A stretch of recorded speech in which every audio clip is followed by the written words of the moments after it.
Thank you, everyone. And President, you can see that they are from China and all over the country.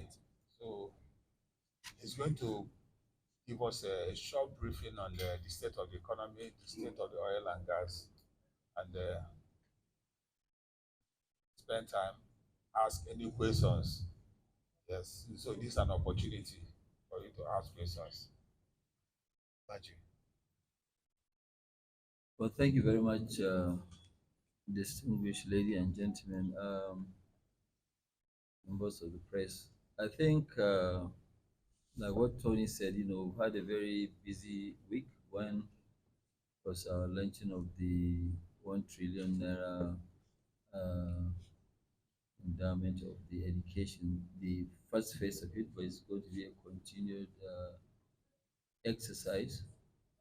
And then the other one is the Vision 2030 for Dangote Group, including the announcement that we made in listing uh, the fertilizer and then later the refinery, of which we are trying to work with SEC so that I make it clear. We're trying to work with SEC so that people now that buy our shares will end up earning their dividend in dollars.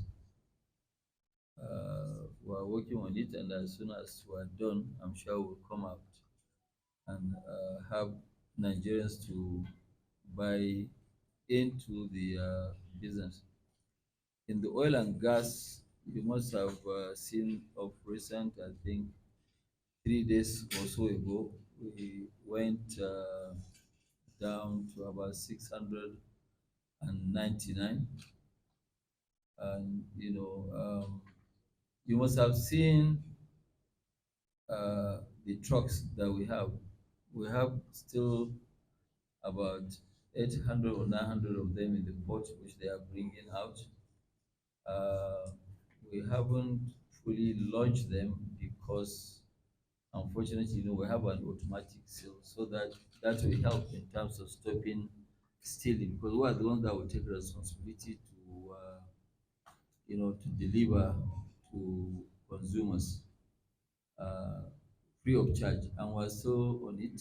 We haven't really treated is the seal that we shipped. Actually, unfortunately, the container got missing, and we have now decided to bring it by air, and hopefully it will come sometime in the next 1 week to 10 days, within 1 week. But some of it, we're trying to talk to some of the customers if they can take the risk, because we don't want to take the risk in terms of collecting. So, what are we trying to do? What we are trying to do is that, including everybody's margin, for the time being, we are going to make sure that even if you buy in Kano, Maiduguri, Port Harcourt or so, since still people that are keeping the price high, we're going to bring that price down.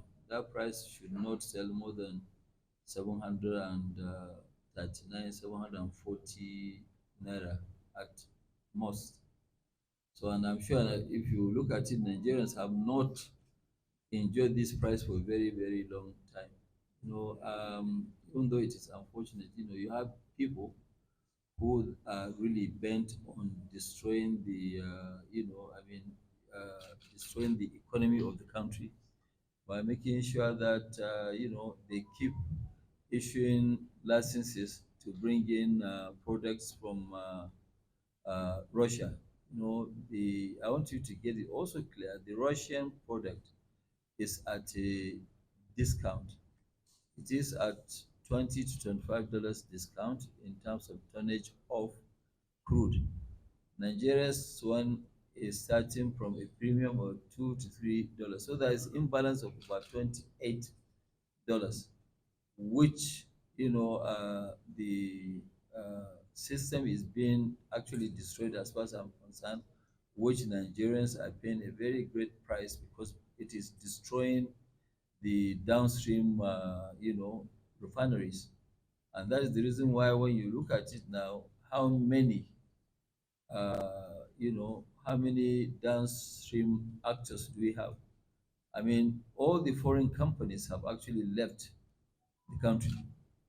Shell and all of them have gone offshore. So nobody is operating in the downstream, But unfortunately, during the last administration of President Buhari, there was a big mistake that was made by putting a trader as a regulator. A trader can never be a regulator, and which I think it is a mismatch, and that is why we're having all these issues. The crisis that we're facing is actually to do with this, and what is actually paining me is that the country is paying a bigger price. The bigger price is that nobody will come and invest in this sort of this. Even if the NNPC today want to sell their refineries, there can never be a buyer. Why? Because the environment is not conducive for anybody to come and put his money and put up a refinery. Whereas Nigeria is supposed to be the refining hub of not even West Africa, of the sub-Saharan African region. We have the crude and we have the refineries. Uh, if our own, continues to work, you have the NNPC's refinery. So our own and NNPC is over 1 million tons. 1 million tons can feed the entire West Africa and Central Africa. So, and I don't know why, we should continue to allow, some corrupt government officials to try and destroy a whole sector of the economy. And I think it is something that when you look at it, I've had actually people making complaint about a regulator who has actually uh, put his children in secondary school, and that secondary school education, which is 6 years, four of them cost Nigeria $5 million.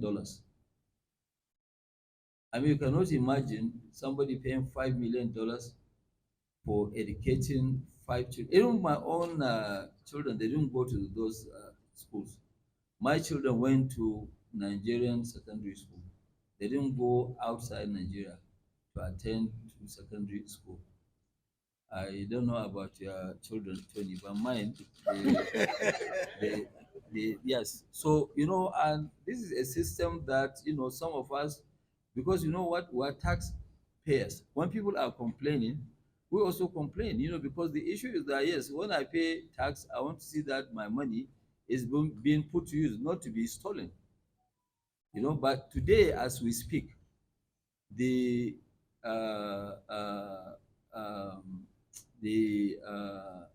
S, I don't know what is the, that is the authority chief executive, Malam Farouk. Malam Farouk has four of his children that he educated in Switzerland at the cost of $5 million for their secondary school education alone, not university. And I know that one of them just finished Harvard. So I want to now see what kind of system are we operating that people are now busy destroying a country, taking money from the government. Because when you look at his income does not match paying this kind of fees. I think even if it's me paying $5 million for 6 years for my four children, the taxman has to look at my taxes, how much I paid. And really, this sort of thing, we're not going to allow it to continue. We'll take it up to the highest authority so that they will look at it. People who have done something wrong must be prosecuted. It must be prosecuted, because there is actually no way where somebody will now come. I mean, today, from where he comes from, Sokoto, people are struggling to pay 100,000 naira for school fees of secondary school. And a lot of children are at home, not going to school because of 100,000 naira. Tony, can you pay this fee? So, Why Tony? no, I'm asking now whether My can boss, you? I can't. Okay, so if you cannot afford, I cannot understand why somebody who has worked all his life in government and he has 4 children that he has paid $5 million. I've seen that people have taken this post and nobody is listening to them. So we will actually join them to make sure that this is done properly. The man must come and explain to Nigerians how he paid $5 million for 6 years of his 4 children's education. And I don't think if any one of you has actually paid that kind of fees for your own, children. So we can't allow this to continue because we must make sure that people don't come and destroy a country just because they want to make a living that is not genuine or that is not, legal. Because I mean, for somebody to have this sort of money, he must be supported by people.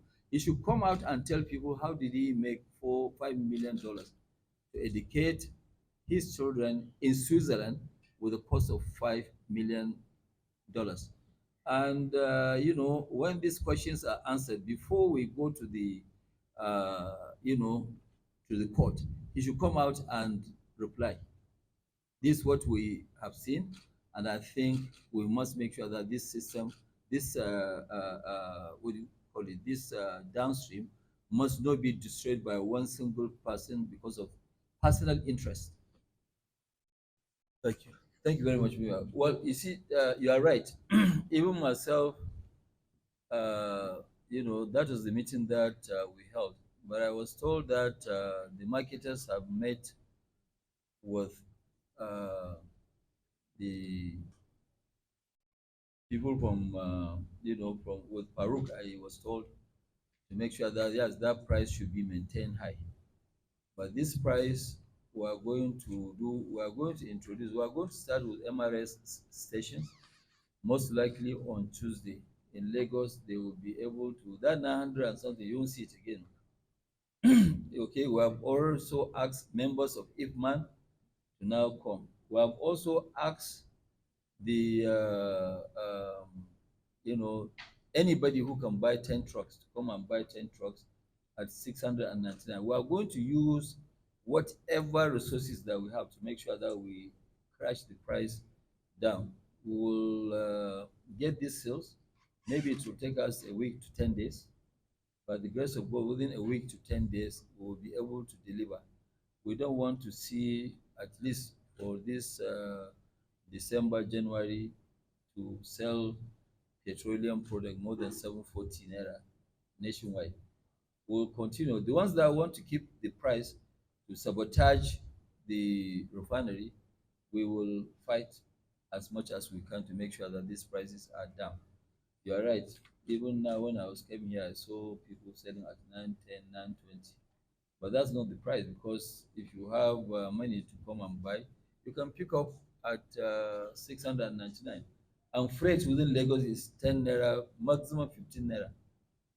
Maximum. So if it's 10 naira, maximum 15 naira, it is going to cost you 715. Why do you want to sell at 900? Because those period of PFI by NMPC has passed. That corruption era is no more. So if it's no more, people should get the real, price. I cannot come now and take a hit because we too did we make money before? No, I mean we didn't make money. But as we speak now, even our tanks are full because the NMDPRA has issued reckless licenses.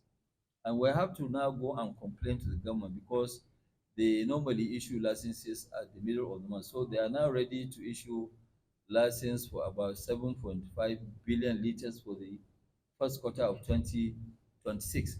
Despite that, we have guaranteed to supply enough quantity. If you are talking about, somebody was talking about whether monopoly, did we stop anybody? They issued 47 licenses. Let those people come and put up a refinery there, or let them go and buy even NNPC's one and operate them if it's profitable.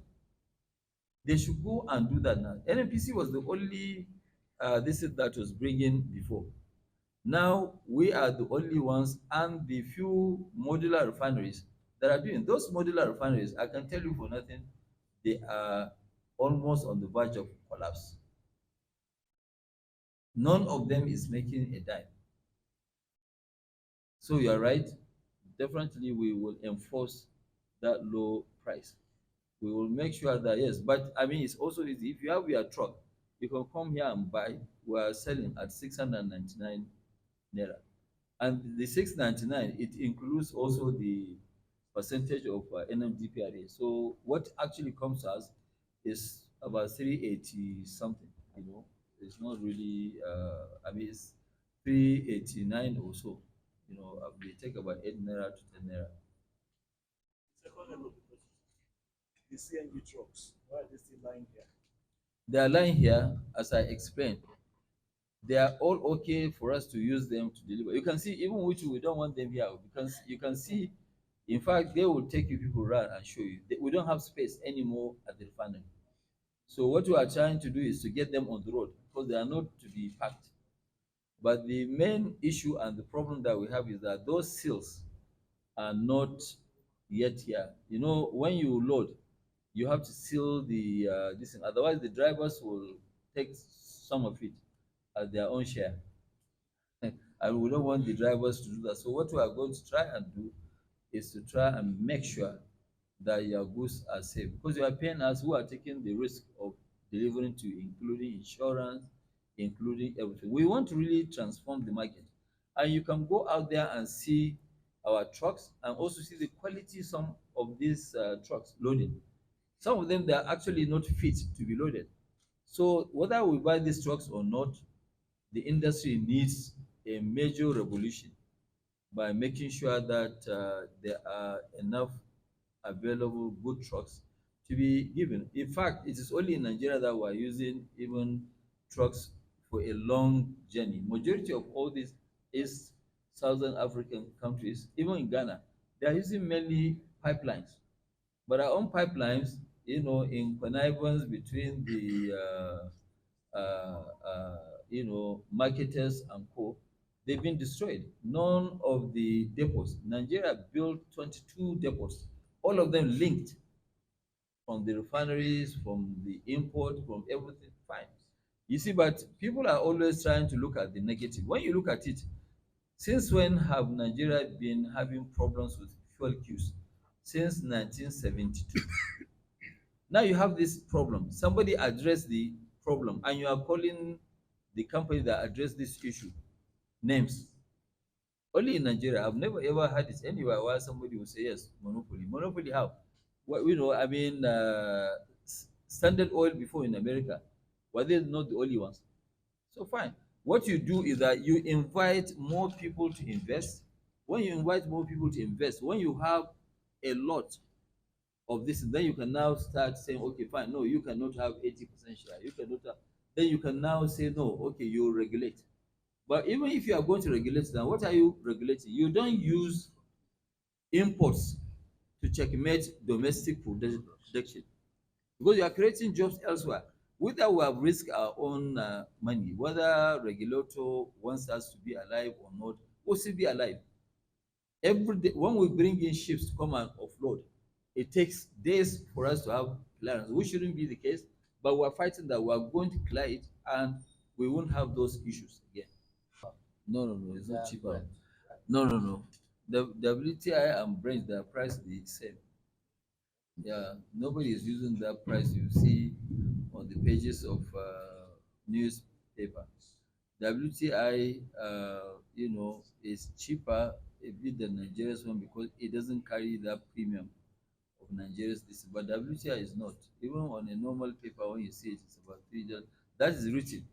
But WTI, you have to pay. They will charge you. They have domestic costs in terms of loading into a ship.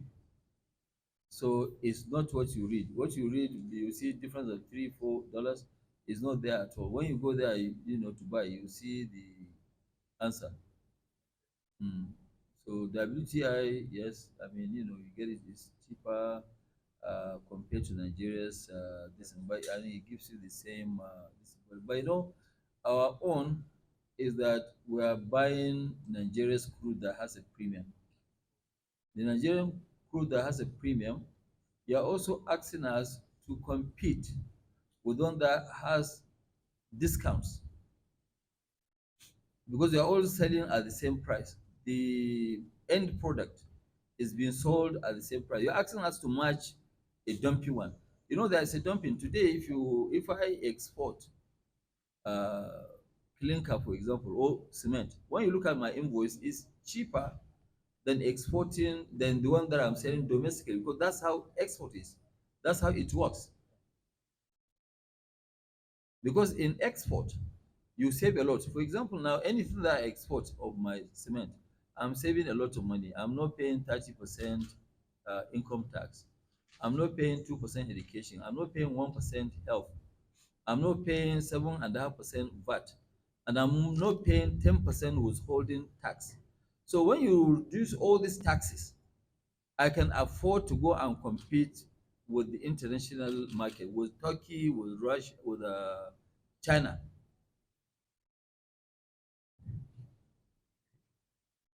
The second leg of my question is for the fertilizer plant. The second leg of my question is for the fertilizer plant that's going to be listed next year. Hopefully, what percentage of the products are exported, and what are you seeing in terms of pricing power for these products overseas? In terms of like products competing with other products? Well, it depends on the season of the support the farmers normally get from the government. Sometimes Nigeria takes maybe about 23%. Up to now, our farmers are not using much of the fertilizer because if you look at the Abuja, agreement that was signed, it was agreed and signed in Abuja that all farmers in Africa must use minimum of 50 kg per hectare to be able to see the yield improvement of their crops. Nigeria was still at about 12, 15. So that's why when you look at other countries that are using the right application of fertilizer, their own farm produce is much, much more. They are making a lot of money because by reducing the fertilizer, you are not saving money. You are actually killing yourself as a farmer. But the farmers, they need to be educated. But I mean, by 2028, Nigeria will supply most of the urea fertilizer that is needed in the African continent. We'll have enough capacity to do so. We will be at about 12 million tons in total from three. Well, let me answer your last question first. The question that you've asked, whether we are going to, participate in the this, you have already, you bought. Let me give you which analogy I'm going to use. You have bought a Airbus 380, and that Airbus 380 hasn't flown very well. Will you go and order 777? Eh? You won't go and order 777. You need to fix the problem of the 380 first, which carries 700 and something passengers, before you now go to the lower one. So when we address the issue here, everything goes well, then we will now go into buying oil blocks to participate. And it's the right thing to do, but you also want to play with regulators that actually are very fair to everybody. That's number one. Number two, the question that you asked, no, I don't want Farouk to be sacked, but I want Farouk to be investigated and then also let the legal process take its toll. He should go to either code of conduct bureau, or go to the court. Let them now see whether his income matches the 5 million he has paid school fees for 6 years for 4 of his children. This without tickets, or this without anything. Oh. And then also after that one, they are all have finished university. If you give those accounts, then his name will be clear. He doesn't need to be sacked. But let him clear that he has not compromised his various positions in government, okay, at the cost of Nigerians. Okay, when a lot of people in Sokoto, they can't even go to school because of 100,000 naira.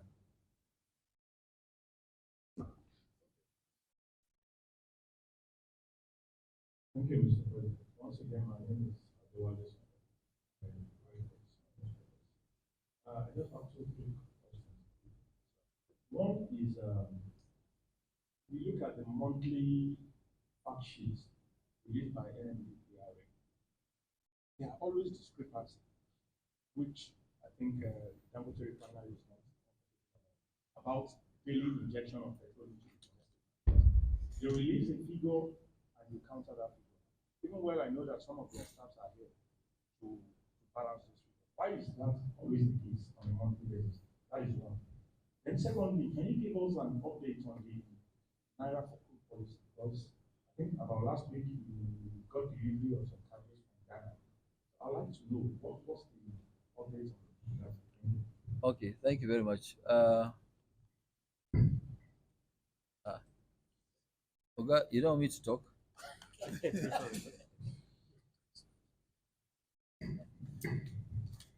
Thank you very much. So the issue you're talking about, the discrepancy that we have, the regulator is very smart, Farouk is very smart. So what he's doing is only telling Nigerians what is being taken out of the refinery. Okay, so what has been taken out of refinery is totally different than what the refinery has produced. It's like you now, you go to a market where a market is oversupplied. If it's oversupplied, obviously, yes, we can come and throw it into the sea now, just to prove to people. But that is why when we got tired of all this his misleading information, we now say, okay, you know what? This is it. We even wrote him a letter that now you come every day, check our stock, which we don't want to share before, because people can take position on our stocks. That's how the market works. But we don't even mind to lose money. Come and take our stock every day, publish what we have produced and what we have in stock, so that Nigerians can be they can be assured that there's more than enough to supply the domestic market. So the question is that, there's no need, there's no point of just making sure that, yes, you keep dumping stuff in the market. There's no country you can go and do this. Because all the other countries in Africa, everybody is praying every day to see that they have a refinery. I mean, we have President of Uganda. What he said that, somebody asked him, what legacy do you want to leave when you are, leaving this office? He said that I want to make sure I establish my refinery. We have established our own. But regulator said that, no, you must die.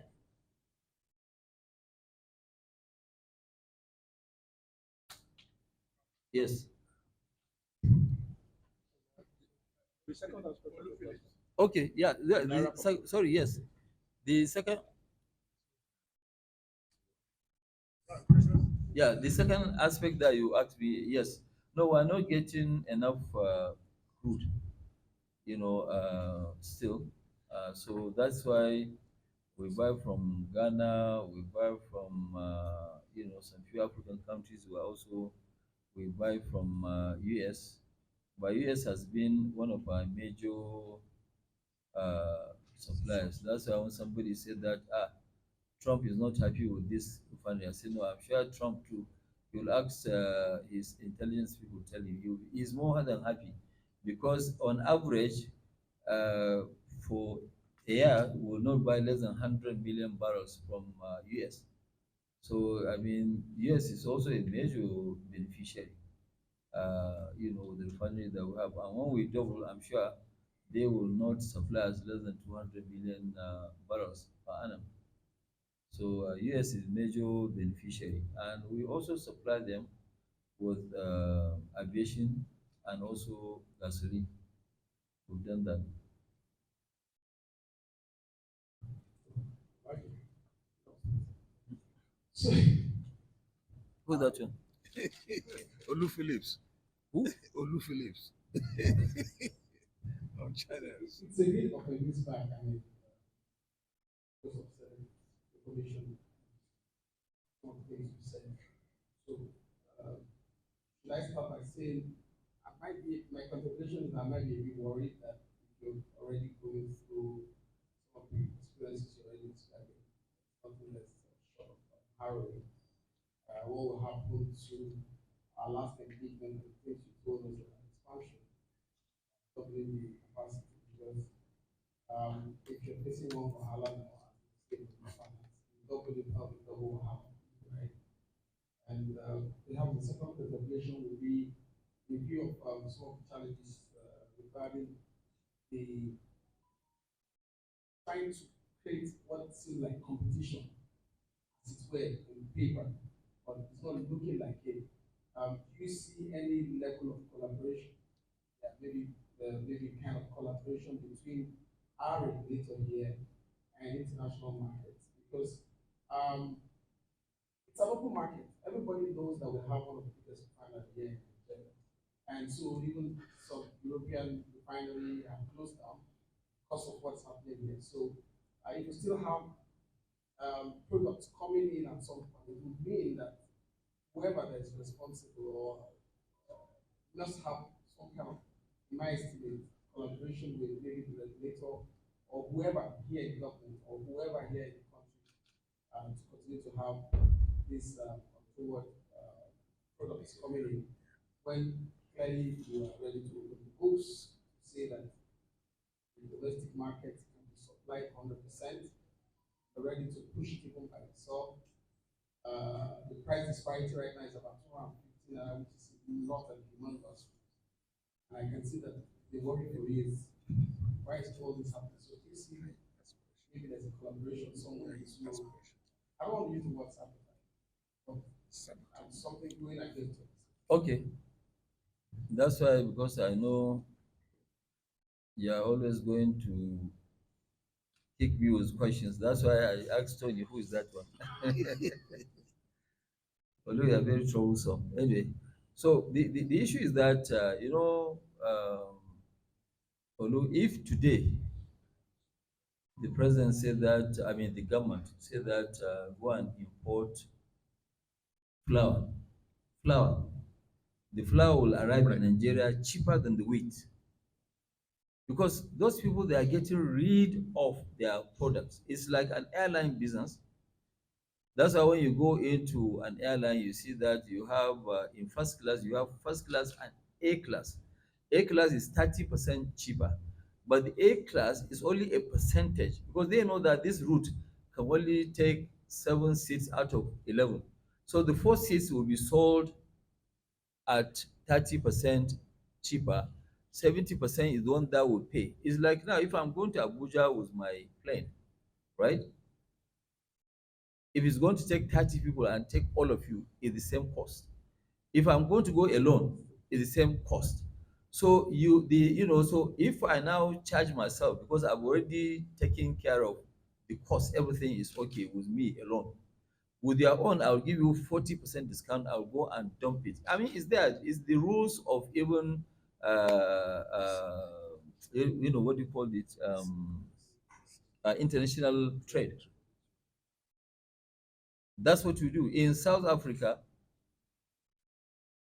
In any this in their competition law, they will say, okay, fine. When you now come to sell goods, they will say, okay, fine. The cost from the originating country, the freight, clearing charges, how much would that be? They will charge you the difference.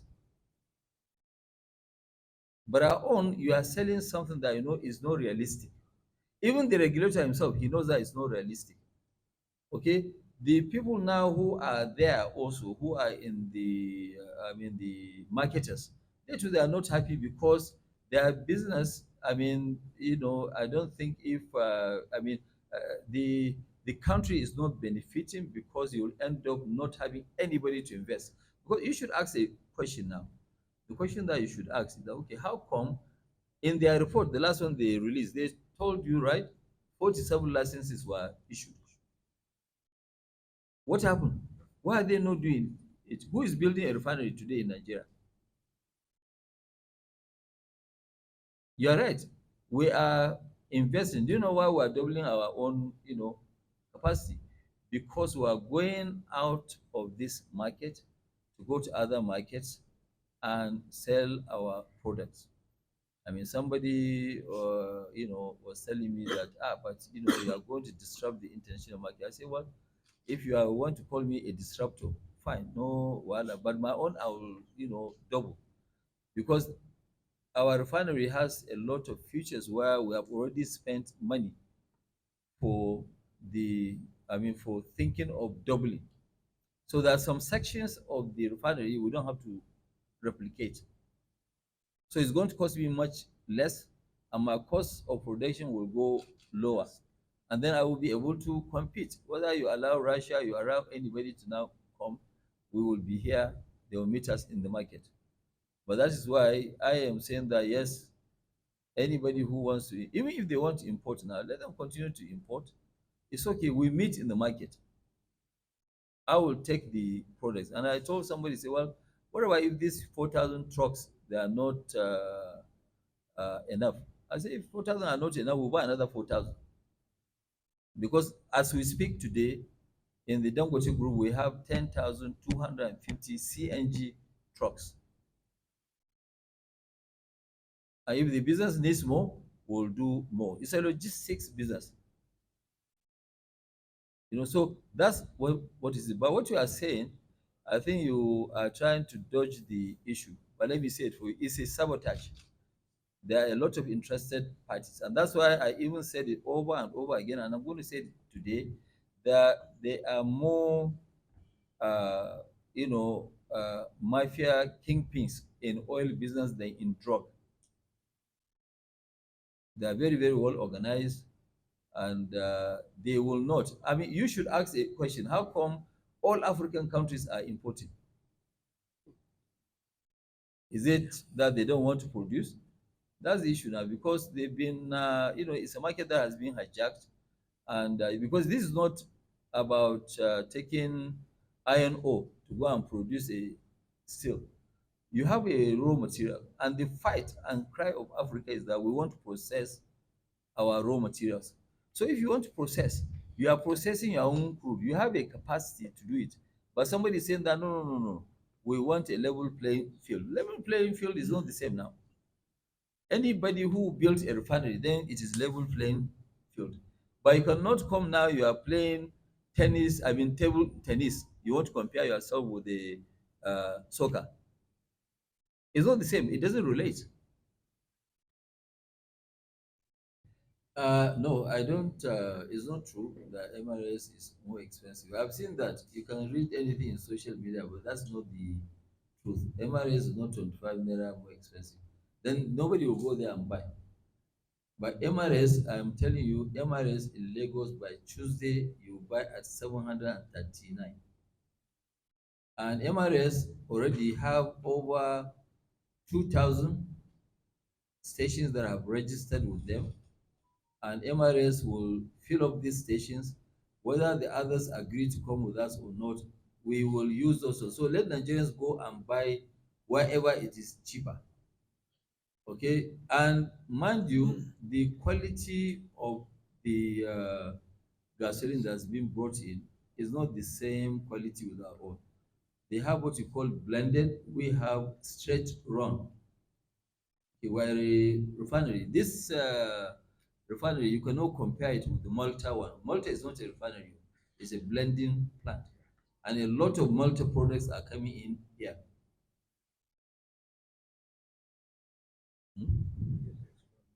Questions and Yeah. Chinese answers. I just needed some clarification. So one, are you saying that importers are maybe bringing Russian what we call refined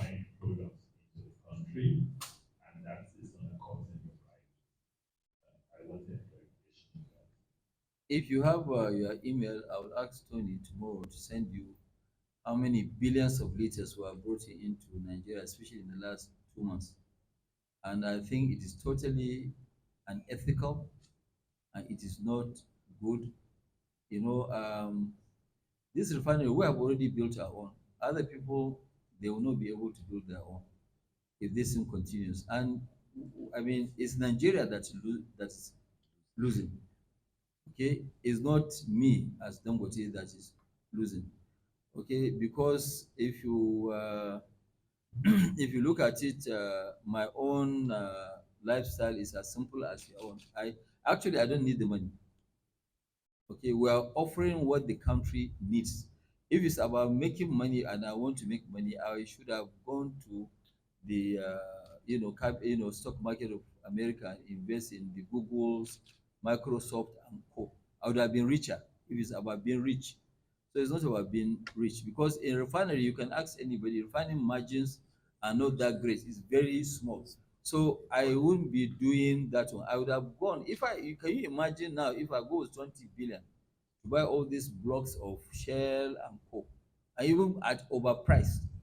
Do you know what I will be producing? I'll be producing maybe a million barrels a day with 20 this is because you calculate all this on Chevron and co when they checked out of the country, they sold their own oil blocks.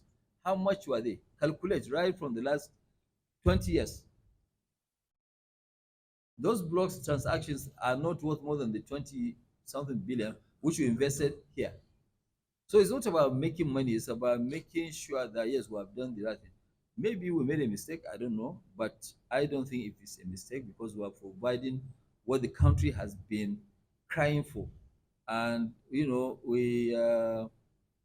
that yes, maybe today people might not appreciate us, but maybe in the next 20, 30, 50 years when we are not around, then people will remember what we have done. They will appreciate us more.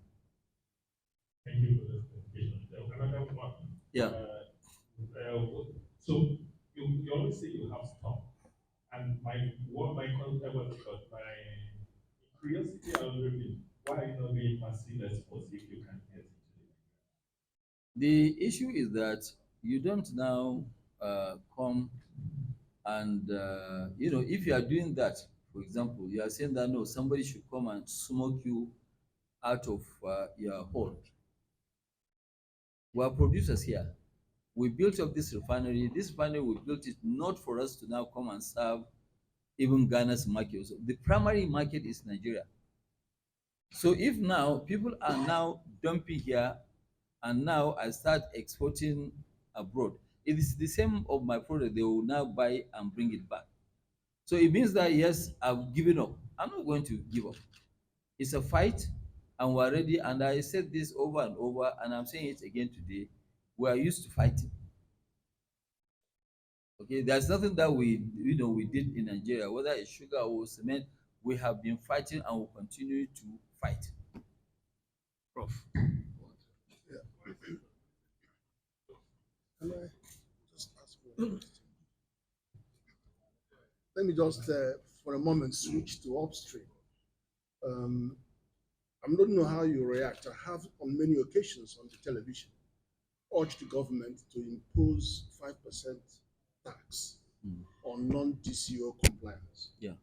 Because if the PIA says you have to satisfy local demand, let us say for an argument that he's doing 700,000 barrels a day and he's getting, let's say, 100,000 barrels a day. I know it's going to go up to 160,000. There's a deficit of 600,000 barrels a day that he should receive. So I suspect that even if he buys it from third parties, it may be costing him extra $3 or $3.5 to get it from the back door. So I'm saying, why doesn't government put 5% tax on that 600,000 that he ought to have received? And that money should go to government. Then let us see how they are going to sell that crude. Yeah. Because if that crude is selling at 60, and then you have to add 3%, $3 tax on it, then let me see how it's going to play in the international market. So they will be forced So it is the tax that actually brings compliance. And that was why I kept on fighting on 15% ad valorem and from ECOWAS Commission. I fight on that because that is the compliance can only come when you touch somebody's pocket. And then so you have all these hues and cries. But we're going to get back to it. So I just wanted to know how there were other things that I also wanted you to look at. Thank you. I think you're right, Prof. I also share your own views because what I'm saying is that the government, if government is going to tax them, they should tax them based on their selling price. But what they are doing is that they will process, they will take that same crude and pass it to their trading company, which is transfer pricing, and that trading company will be the one that will now go and add all those high charges. So they have escaped the taxes, but their taxes should be on whatever that we buy, because that's DCO, domestic crude obligations. So the domestic crude obligation, they are not given to us. But it is okay. They always say that one day is for the owner, 99 days is for the thief. So eventually, the day that Nigeria people will not be able to sell the crude when there is glut in the market, we'll meet there in the market, and that day is coming. It won't be far.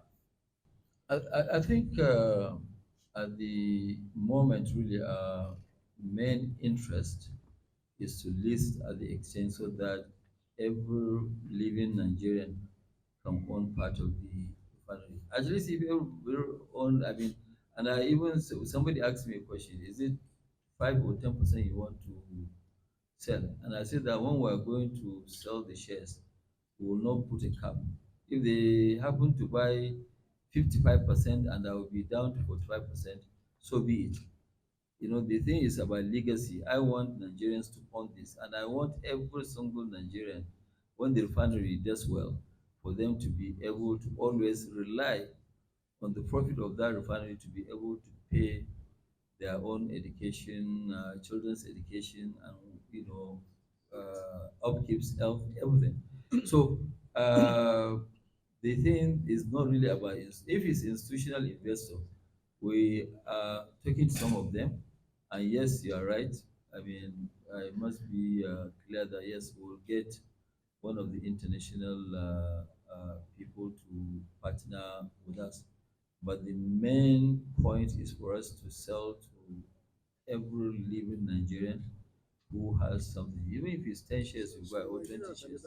Yes, so there are so many Nigerians in diaspora, and some of them that they are in diaspora. That's why we are making it, including the local ones, to say that yes, we are taking to SEC to make sure that we pay the dividend in dollars, because major chunk of our own shares, I mean major chunk of our sales are in dollars. So we'll be major suppliers of foreign exchange into the market.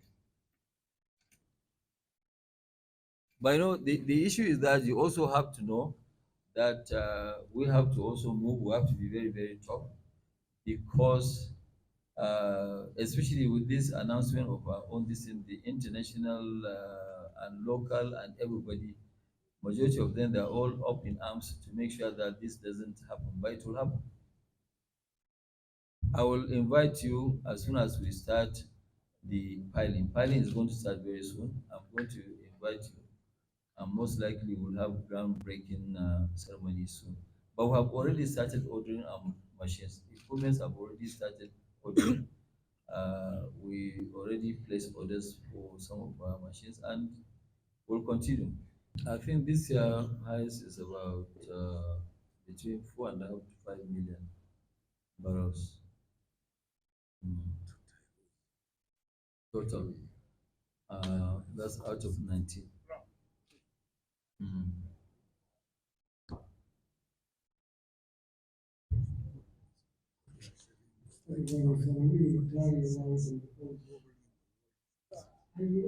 But let me tell you something that I want you to, being gentleman of the media, I want you to, because you can Google the price that we're selling today, 46 cents or 45 cents. per liter. There's nowhere. Even in Saudi Arabia, is 30% more expensive than Nigeria. Saudi Arabia is 30% more than Nigeria today. Okay? And it's not a hidden price. No, we're even advertising. And that's what it is. So I mean, you can see the benefit. It's not also a state-owned company. Yeah. It's a privately owned company. So it's not that we're giving this, but I mean, as we go along, the cost will be clearer. That's a that's a very interesting question. Well, people don't know the president signed the paper on the 21st of October, asking for immediate implementation of 15% minimum tax, okay, to protect the domestic industry. And on the 4th, you can also check your media houses. I think it's on the 4th of November, Dangote refinery reduced price by 49 naira. So if we are to go by the 15%, why am I in a hurry now? President has already approved. Add 15% tax. If we are to now follow the tax, we should have waited until it is implemented, because he said immediately, please implement. Why did you think that we went down? Why did we go down 49 naira? Because the president only wrote on a Friday 7th to suspend the implementation, maybe to next January. But even with that one now, you know what it is when you reduce 49 naira? Eh? 49 naira for the consumption of that month is over 49 billion. 49 naira times 1.5 billion is actually 60 billion naira. So it's not a chicken change amount of money. So what we have even proved to people is to say that yes, we are not looking at that 15%. Or 15% is nothing. 15% is just to make sure that it gives a warning to these people not to import, just like what Prof said earlier. Because you don't actually, if you now have a small stadium in your house, you have 22 of your children playing football on both the two sides. Will you open that gate and say, well, everybody should come in? They will throw out your children now. They won't be able to play. So when you look at it, that is what we did. By making sure that, yes, they said, for the marketers, if I pray and I wish they will even lose more, because I'm not printing money, I'm also losing money. It's not that I'm making money. They want imports to continue. I don't think it is right. They want to continue to dump. So I must have a strategy of how to survive, because 20 billion of investment is too big to fail. It is too big to fail. So we're in a situation where we'll continue to play cat and mouse.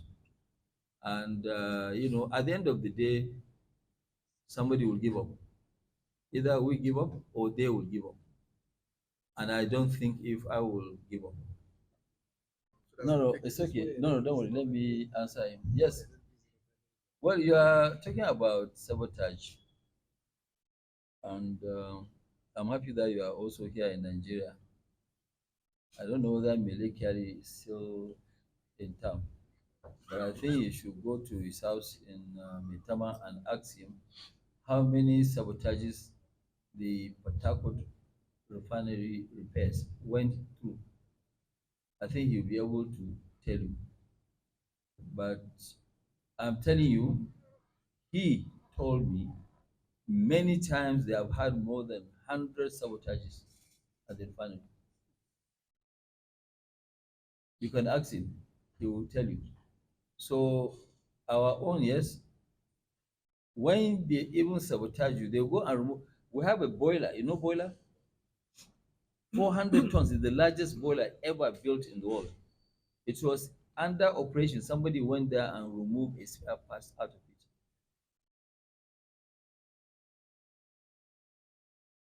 If I tell you the sabotages that we went through, including some of the machine manufacturers, were in verge of going to court, so I cannot tell you what. But if I now go and tell you, you will now know what I'm saying. And that's why I told you that drugs mafia, they are actually smaller than the people who are in oil and gas. Because in the drug, most of people who are in the drugs, you know yourselves. But in the oil sector, they have robbed so many people in. So about whether somebody will, I mean, you should ask now, how come now, for example, all the pipelines that we built, right from the military days to date, none of them.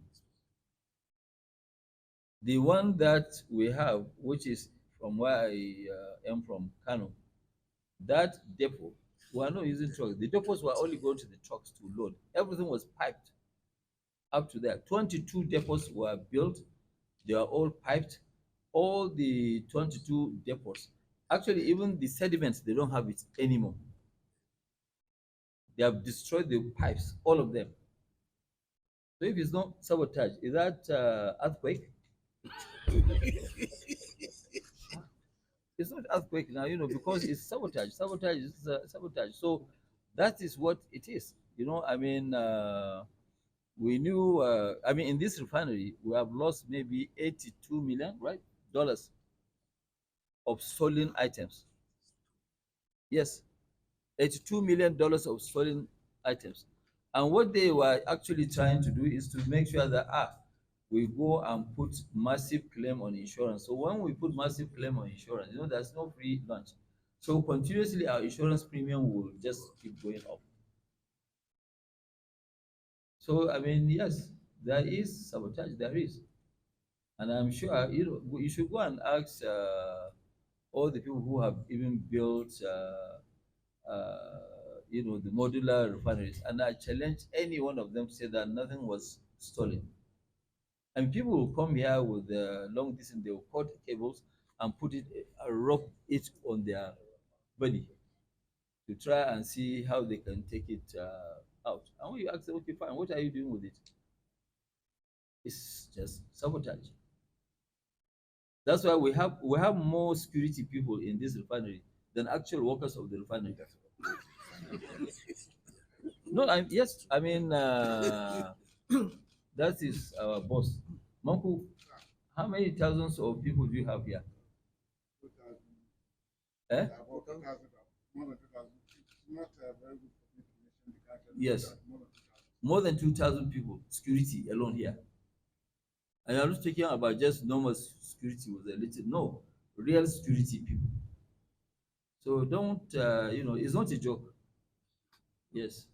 That's why I said that, what I was saying before. I said that if I have a big enemy, my prayer for him is to go and build a refinery.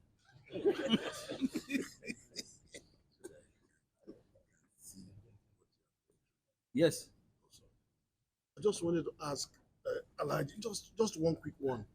Have you considered, or are you in a position to consider, using submarine pipeline across our inland waterway? Because it's just to Benue, Niger, then you go to Barrow, and then that will reduce traffic. That will, I don't know. that will prove it won't work now because it will be out of sight. When I say out of sight, when you put that one now in the sea, the same people now they will go and try and bust it because you won't see them when they are doing it now. If you, who will go with that heavy waves of River Niger To go and do what? You can. Are you using canoe or what? It's not possible now. It's not possible. Last question. Last question. Good afternoon. My name is Noah Lucas from the Nation. Okay, so I'd like quickly, sir. When we started, when I say we, friends, Dangote refinery, you used to tell us, these are the filling station, the petrol station you are partnering with at XYZ price. We want you to give us that at this gathering. Who are you partnering with to sell at 740 max? I know that as of yesterday, I bought fuel at 850 at Ubers. I don't know if Ubers is still part of your team. That's number one. Number two, I just want to touch quickly on the latest baby you have, the NHF Foundation, which of that said we talk about in video.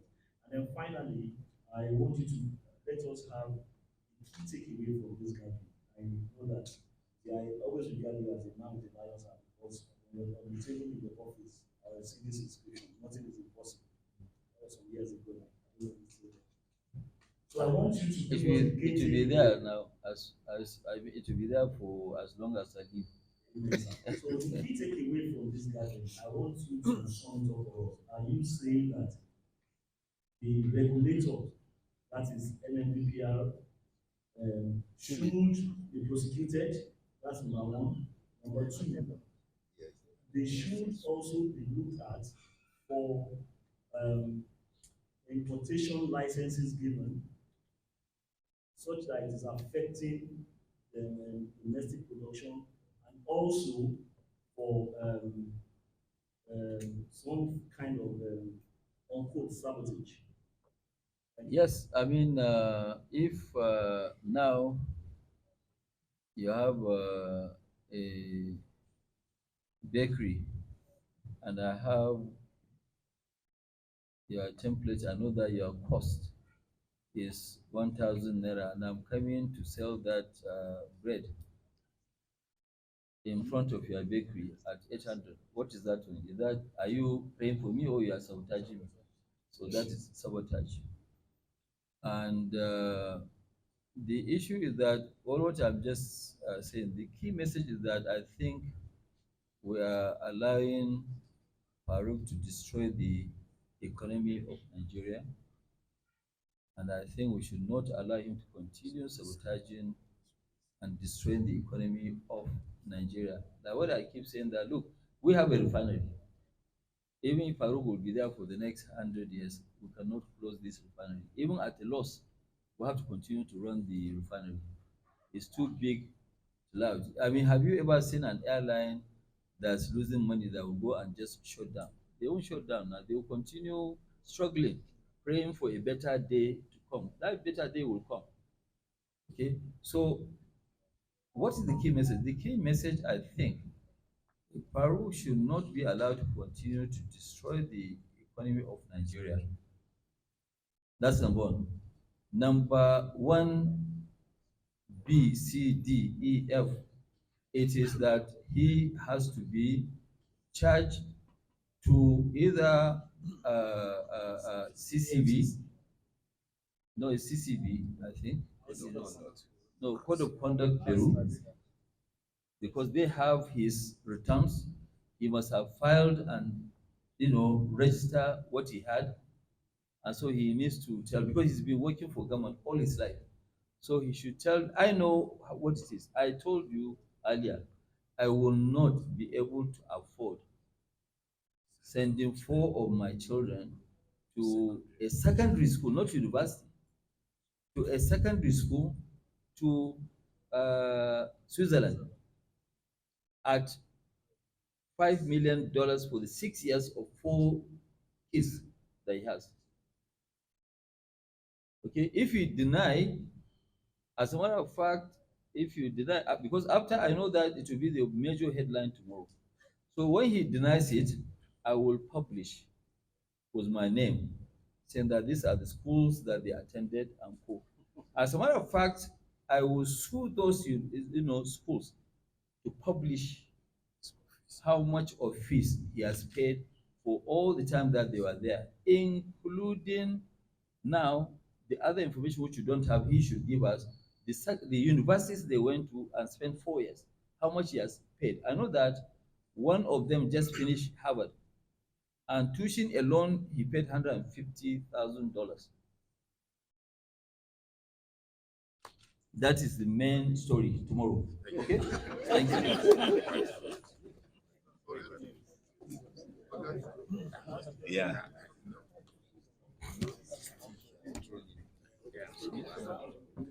If our demand, yeah, then maybe later, maybe depends.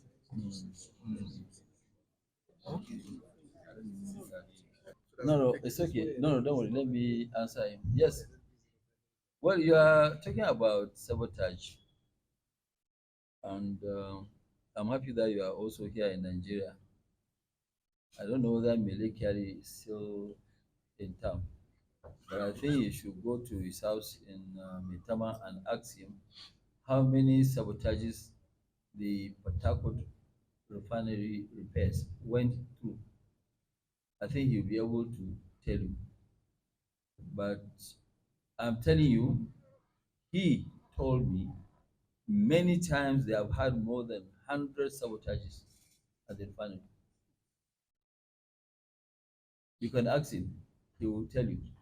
So our own, yes, when they even sabotage you, they go and remove. We have a boiler, you know boiler? 400 tons is the largest boiler ever built in the world. It was under operation. Somebody went there and removed a spare parts out of